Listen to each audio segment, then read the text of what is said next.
breaking news story we are going to bring you this hour that relates to Pete Hegseth, Donald Trump's embattled nominee to be the new defense secretary.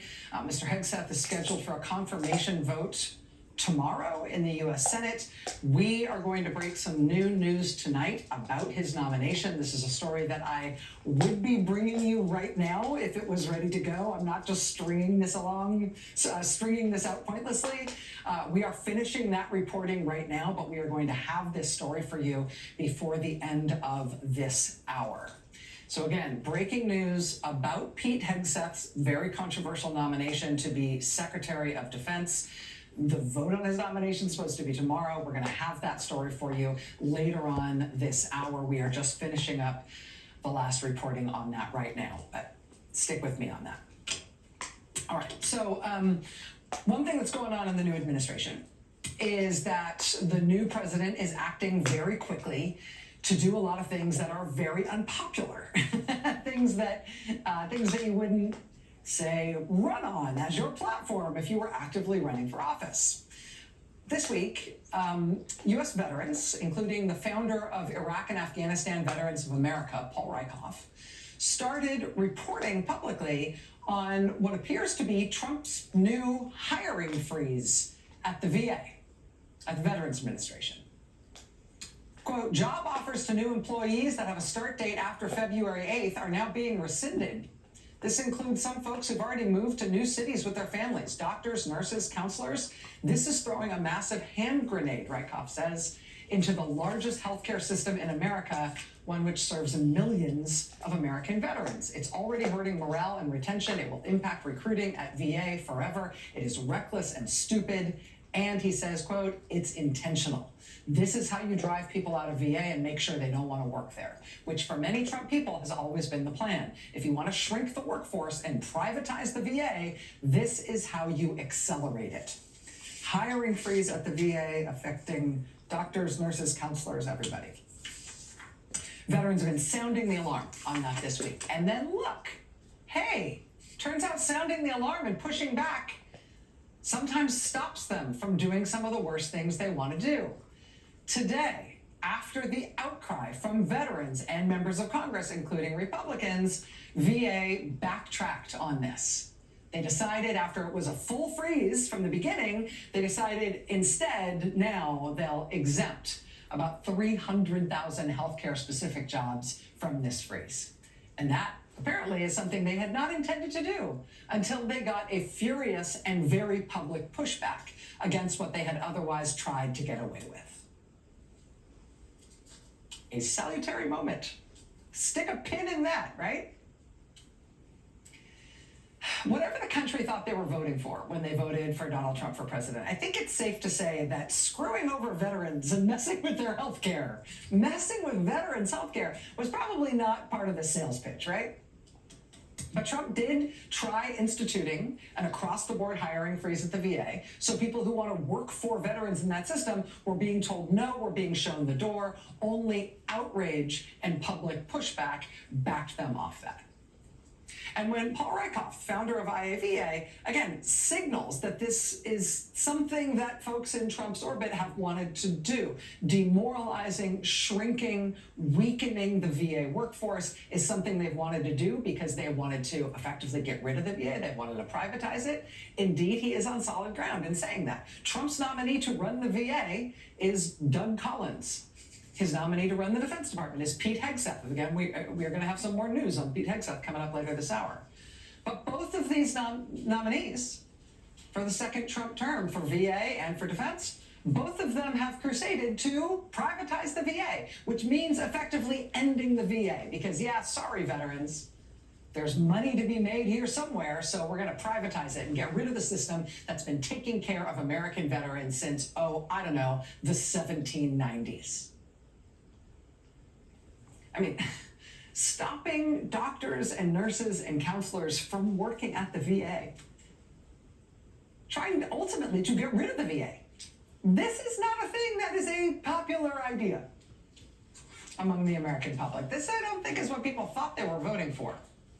You know what else isn't a popular idea? Bird flu. Bird flu. Today in Long Island, New York, A duck farm that has been in operation since 1908 shut down. They had to shut down to start the process of euthanizing their entire flock of 100,000 ducks. Because at that farm in Long Island, New York, they've got a confirmed outbreak of bird flu. And bird flu has now killed more than 130 million birds in the United States, in all 50 states. In 28 states, they're now testing their dairy cows for it as well, because it has jumped from birds to cows. Which means one of the risk factors they're now alerting people to for this thing is consumption of or contact with raw milk. It's a risk factor now for bird flu.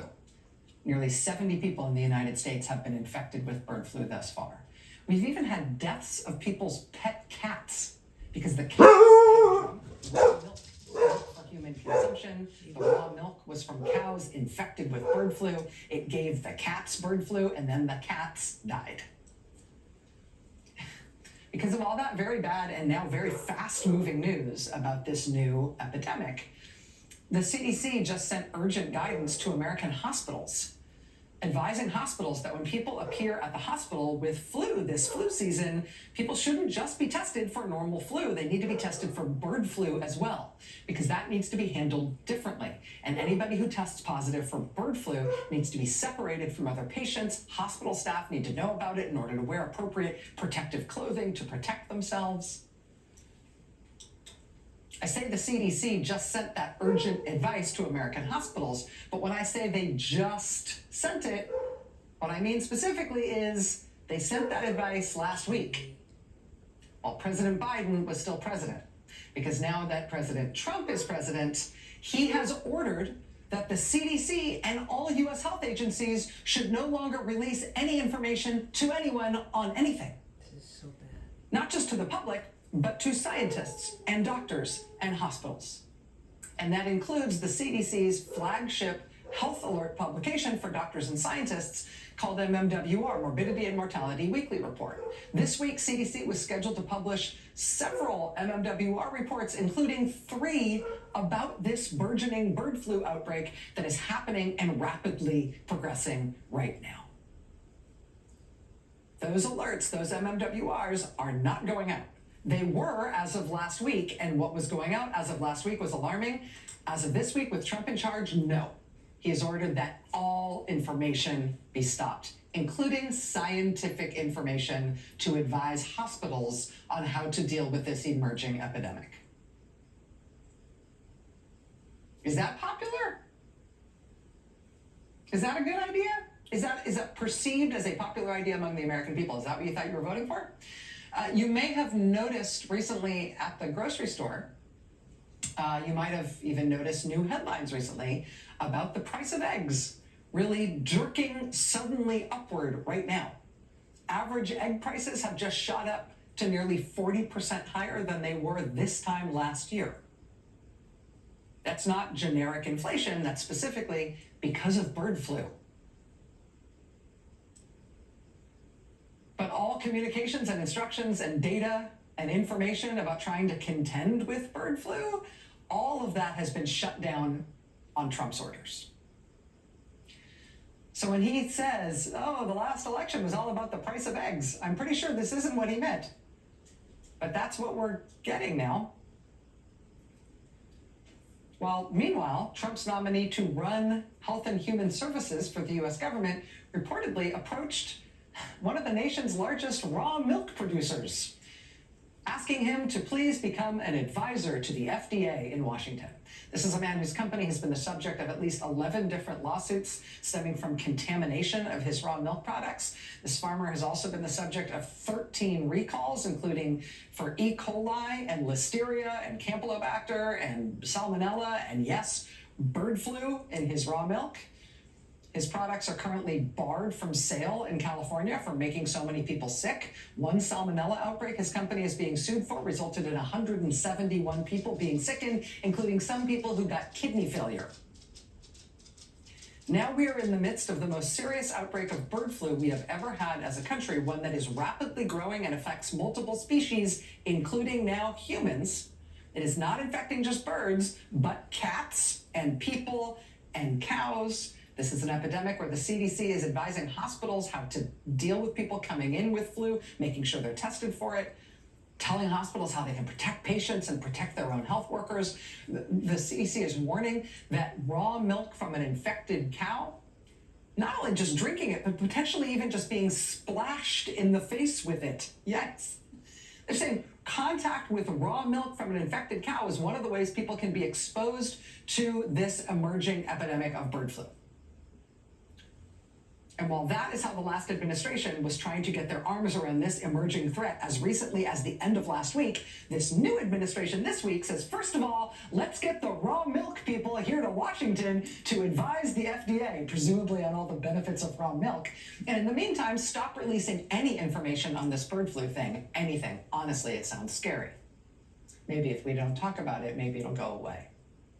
And by the way, pay no attention to the price of eggs. The new president's decision to also issue full and unconditional blanket pardons and commutations to people who beat and tased and shot pepper spray and bear spray at police officers on January 6th. This is also not turning out to be a popular move. Polling after the election showed the American people broadly did not want him to do that. Polling since the inauguration, since he's done the pardons, shows it's something the American public is very much still against. We've got news later on tonight about how that story is not just bad for the country in the eyes of most Americans, bad for Trump politically right now, but it's going to stick with Trump for a long time yet. It turns out that some of the people he pardoned committed their January 6th crimes as just one crime among their many crimes. And so now the courts are already having to contend with whether Trump's blanket pardons for these people who committed violent crimes for him at the US Capitol, courts have to decide whether these folks have also been immunized by Trump, whether Trump has also rendered them unprosecutable for their non-January 6th stuff, like having sawed-off shotguns and unregistered AR-15s and illegal silencers and fragmentation grenades, and all the other props and keepsakes they were eventually found with after what Trump describes as their day of love, breaking windows in the US Capitol building and defecating in its halls. In addition to these new cases that are about to have to be adjudicated, concerning all of the other crimes that Trump's pardoned violent felons committed, we also today got yet more pushback from the courts against Trump on this. Yet another federal judge not only rebuking Trump for what he did with these pardons, but actually refusing to go along with part of his de facto directive to the courts. He's told the courts they need to drop all these cases and drop it in such a way that these charges can never be brought again. Last night we told you about one federal judge who said no, she absolutely would not do that Trump didn't have the law on his side and she wasn't going to go along with it. Now a second judge has said the same thing. Super interesting development. We'll have more on that coming up. But, I mean, here we are today, the third full day of Donald Trump's second term as president.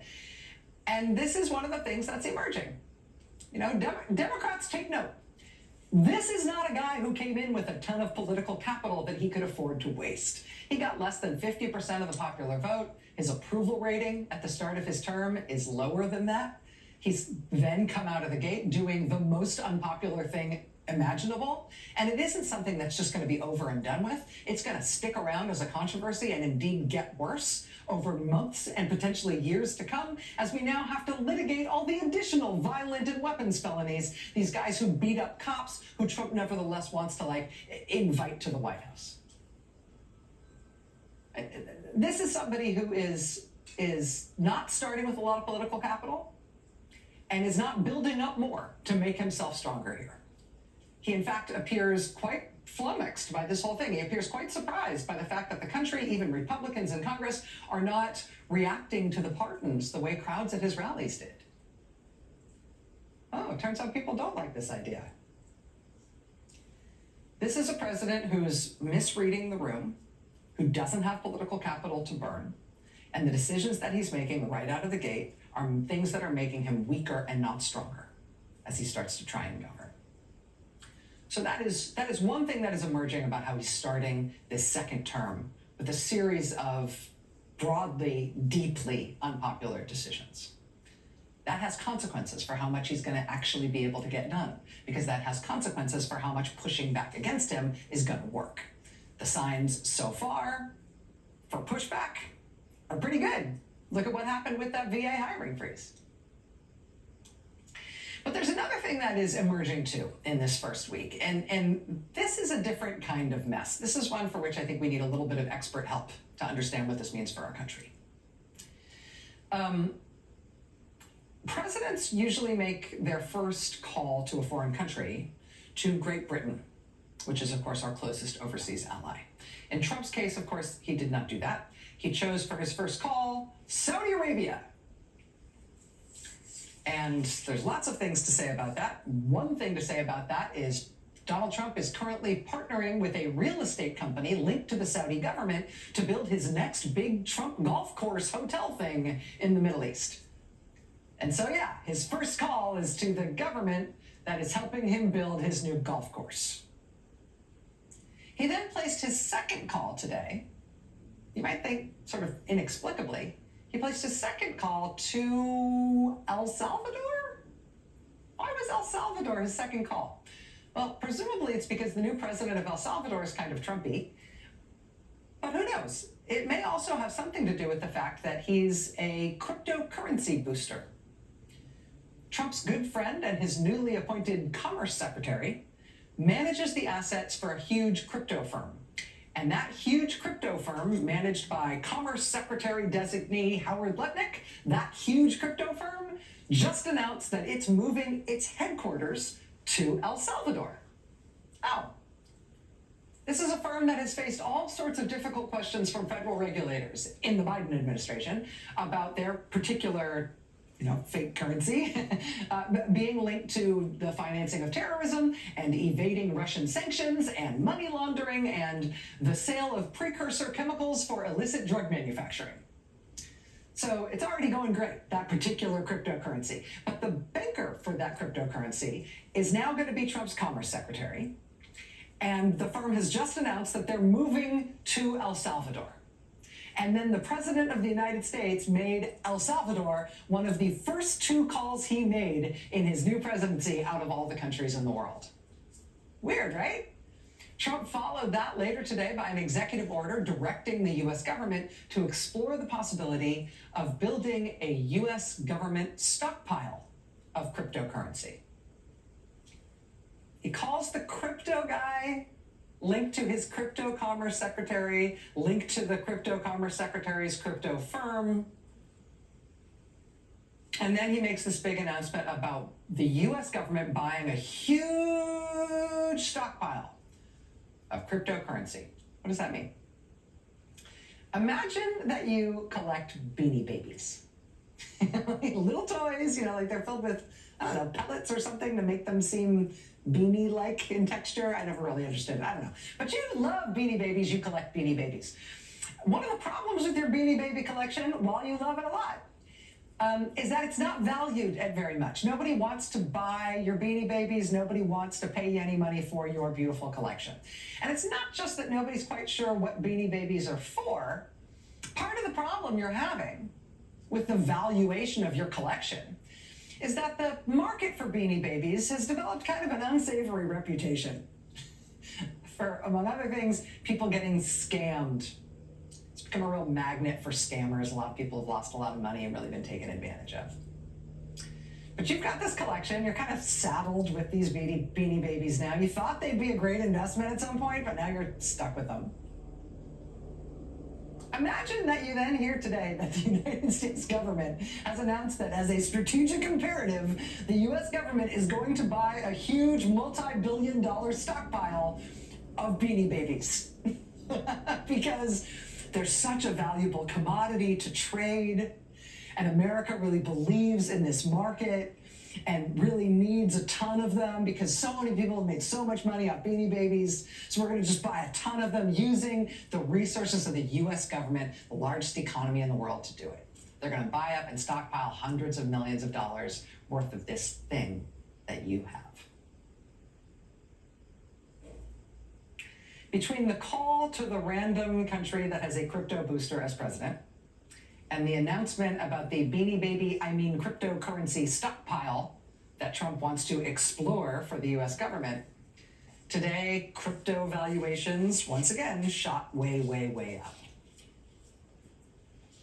And this happened less than a week after Trump himself minted his own digital meme coin, which instantly, on paper at least, made him billions and billions and billions of dollars richer than he was this time last week.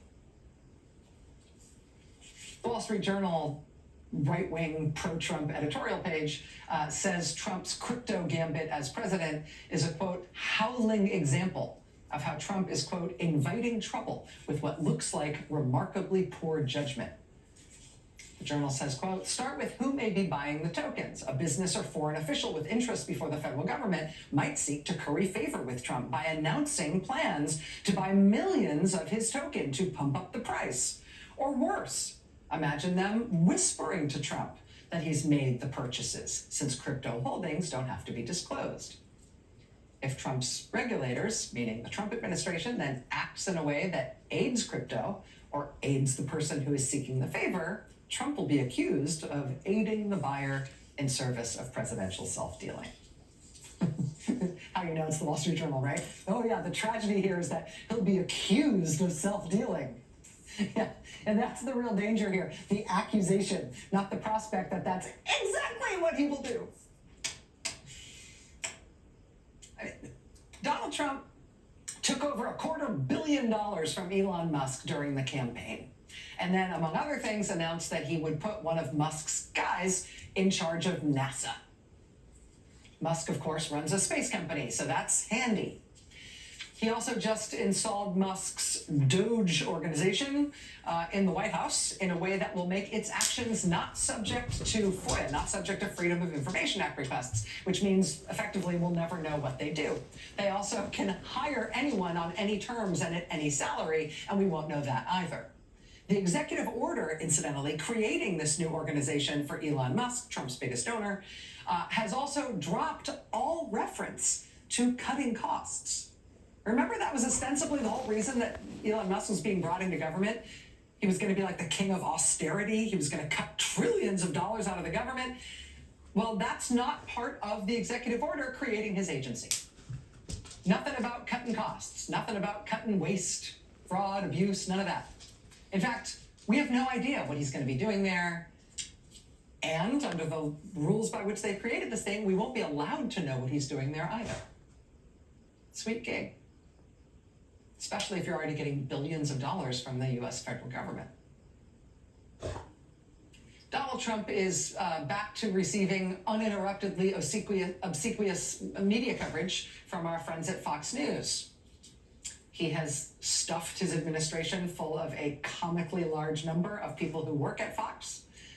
And now his handpicked FCC chairman just announced that he would revive broadcast complaints against all the other 3 major broadcast networks, but not against Fox. Trump's son's girlfriend will be an ambassador to Greece. Trump's son-in-law's father will be ambassador to France. A Secret Service agent who's a member of Trump's personal Secret Service detail is the person he just chose to be director of the entire US Secret Service. 4 of Trump's personal defense attorneys are being installed in the 4 top jobs in the US Department of Justice. So there's this other thing that's going on, right? One thing that's going on is he's doing a lot of things that are really unpopular, which is weakening him politically. It means that he's ripe for pushback, and it means that Republicans ought to be able, it ought to be possible to sort of wedge other Republicans in Washington apart from him while he continues to do things that they find indefensible and that they don't want to answer for. So that's interesting. But there's also this other thing going on. And all those other things that I just described, none of them are popular, but they all seem to be sort of a different kind of thing as well. And one of the ways to think of it, one of the names that political scientists and political economists put on this kind of thing is the personalization of government, right? people with connections to Trump, things that relate, the government doing things that relate to Trump personally, the government doing things and Trump doing things as president that have an impact on people who are personally connected to him. This government under this president is shaping up to be less a rule of law thing and more a sort of club, right? How well do you know Trump? How close are you by blood or marriage or money to Trump? Were you Jared Kushner's roommate in college? Well, you could be America's hostage envoy. Did you spend $250 million on Trump's campaign? Okay, well, would you like NASA in a bowl or on a plate? Would you like a fork or just a straw to slurp it up? I'm considering changing my position 180 degrees on crypto. I used to talk about it as fake and a scam and a Ponzi scheme. Now I'm promoting it with all the power of the US government. And yeah, I don't feel embarrassed at all about the fact that that has happened in the immediate aftermath of the crypto coin with my name on it.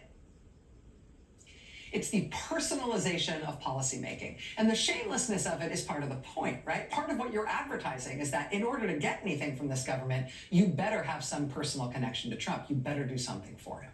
The personalization of the government, which they do not treat as a scandal, they treat as their system.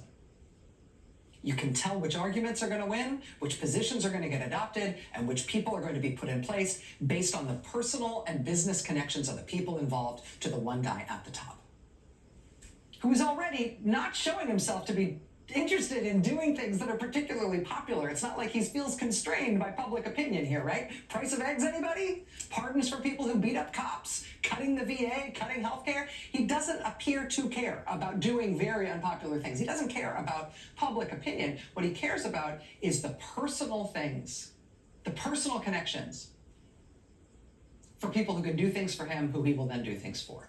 The personalization of power is something that we are now seeing in action. It is also something that happens all over the world. And that has the advantage of meaning that it is very well studied. This is a phenomenon that political scientists and political economists understand.